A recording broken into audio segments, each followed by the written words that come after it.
Bonjour à tous, bienvenue dans Vert Politique, l'émission qui donne la parole aux 18-30 ans pendant l'élection présidentielle.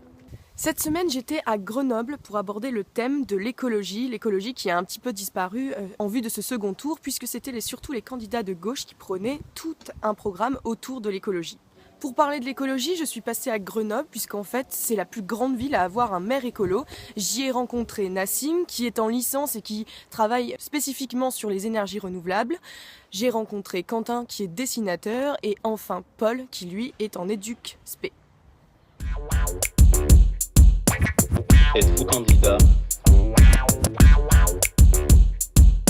Quelque chose me dit d'ailleurs que je serai le dernier journaliste de France et de Navarre à vous poser cette question. Alors moi je suis allé voter, mais je trouve qu'au vu des résultats, la France est quand même pas mal divisée, parce qu'il y a 4 candidats en gros qui ont fait 20%. Et j'ai un peu regardé les chiffres, je suis retourné voir sur internet. C'est très rare qu'il y ait ça, parce que ça veut dire qu'il y a 80% des votes exprimés qui sont divisés en donc Macron, Le Pen, Fillon et Mélenchon, 20 ou un tout petit peu plus que 20%. Et je me suis fait la réflexion qu'en fait un candidat qui n'arrive pas à recueillir au minimum 30% des voix, c'est-à-dire à convaincre un Français, un votant sur 3 on va dire, c'est compliqué de rassembler autour de lui. Donc même s'il y en a un qui est en tête, effectivement, devant plusieurs pourcents de les autres, il est qu'à 24 et c'est quand même faible. Et du coup, le second tour, qu'est-ce que ça vous inspire alors ? Je pense que je voterai blanc ou que je voterai pas, quoi. Je me sens pas représenté par aucun des deux candidats et puis, ils m'intéressent pas en fait. J'ai pas envie de donner une voix pour quelque chose avec lequel je suis pas d'accord. Et ça t'inquiéterait pas, comme on dit, de pas faire barrage au Front National parce que Si, je suis d'accord, mais je trouve pas ça très honnête de ma part au final de faire ça, puisque c'est pas du tout ce que je pense. Je pense que quand on vote, il faut vraiment exprimer son idée. Après, le contexte fait que des fois, on va être amené à voter contre. Et là, est-ce que toi, tu vas être amené à voter contre, par exemple ? Moi, je suis pas très emballé par le deuxième tour. Je sais pas encore si je vais aller voter, alors que pour le premier, j'y suis allé. Avant, il y avait toujours eu un parti écologique. Ouais. Et cette année, il n'y en a pas. Et tous les candidats ont intégré une petite partie écologie dans leur programme. Ouais, enfin, après, le parti écolo, ils ont rejoint un monde. Oui, ils sont rattachés à un monde. Ouais. Et, mais c'est vrai que l'écologie, idéalement, ça devrait sortir, en fait, je trouve, du parti. Du parti écolo, et c'est tout le monde qui devrait intégrer une partie écologique. Tu intègres une partie sur la culture, une partie sur... Oui, sur le sport. Comme tu dis, il n'y a pas le parti de la culture. Là, il y a le parti de l'écologie. Chaque parti devrait avoir un espace dédié à l'écologie et ils sont rattachés à Hamon, du coup, c'est ça ? Ouais, c'est ça. Mélenchon, il y avait le 100% d'énergie renouvelable d'ici 2050. C'est ça. Qu'il avait annoncé. Voilà, c'était hyper ambitieux comme truc, je pense que c'était plus tape à l'œil que vraiment quelque chose de réalisable, mais c'est vrai que ça donnait au moins le mérite de faire réfléchir les gens à l'importance de rejoindre du coup une énergie verte et de s'y mettre le plus rapidement possible. Ouais, un sujet plus petit, plus concret qui m'emballe et qu'on peut plus adresser facilement, je pense, c'est le diesel. Il faut virer tous les véhicules diesel. Dans les 5 ans, c'est possible. C'est ambitieux, mais c'est possible.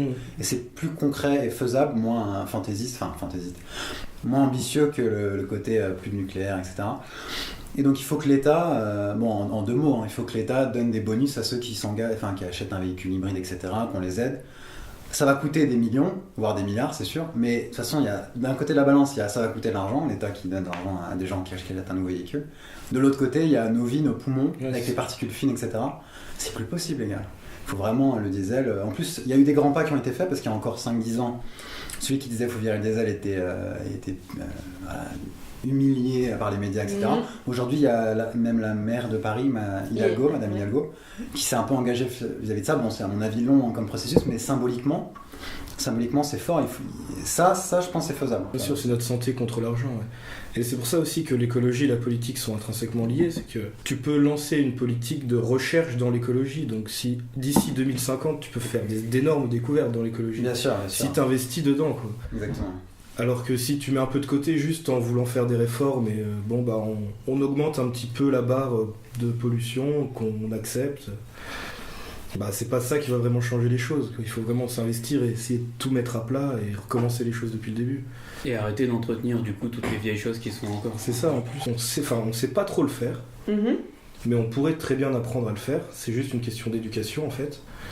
Mais ça coûte moins cher de faire des maisons en terre ou en paille, et qui sont un meilleur rapport énergétique, donc qui isolent mieux que le béton, et qui en plus sont des matériaux renouvelables, et qui ne produisent pas de carbone à l'utilisation.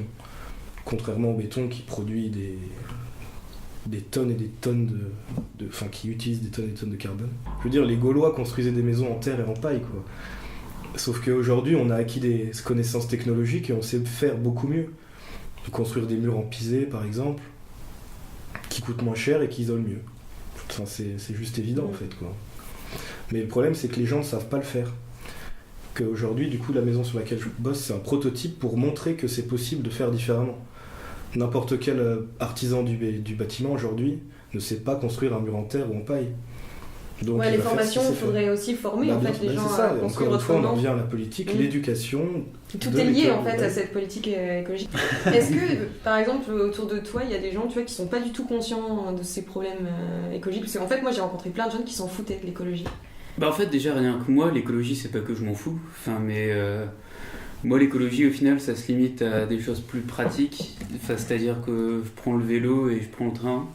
Voilà. Au niveau des transports, donc au niveau des transports, je fais le tri sélectif parce que j'ai été habitué à toujours le faire. Mais j'ai pas vraiment l'impression d'avoir une conscience écolo. Enfin, si je sais qu'il y a des problèmes. Voilà, mais j'ai l'impression qu'à mon échelle, je peux rien faire. Et que c'est pas juste en triant les verres et les cartons que tous les problèmes du monde vont se régler, quoi, voilà. Et il y a beaucoup de gens qui se disent j'ai l'impression que je peux rien faire, mettons qu'ils soient 1 million. Et si ces 1 million décident de plus faire telle chose, ça bouge. C'est toujours la même histoire, comme celui qui veut pas aller voter parce qu'il pense qu'il ne sert à rien, alors que si tout le monde a voté pour la même personne, ça... Mais un exemple concret, c'est on achète des produits qui viennent de très très loin. Pour avoir été amené, il y a eu des avions qu'ils ont amenés, etc. Si 1 million de Français décident de dire moi je vais arrêter d'acheter tel fruit qui n'est pas du tout de saison maintenant on est en France, les ventes tombent, qu'est-ce qui va se passer? Ils vont arrêter de le proposer. Les Français n'en veulent plus, ils nous disent non, il y a 1 million de personnes qui disent non, j'en ai ras-le-bol de ce délire en fait. Et du coup, là, ça change les choses. Mais après, il faut que, effectivement, si tout le monde se dit, ça sert à rien, c'est là que ça change pas.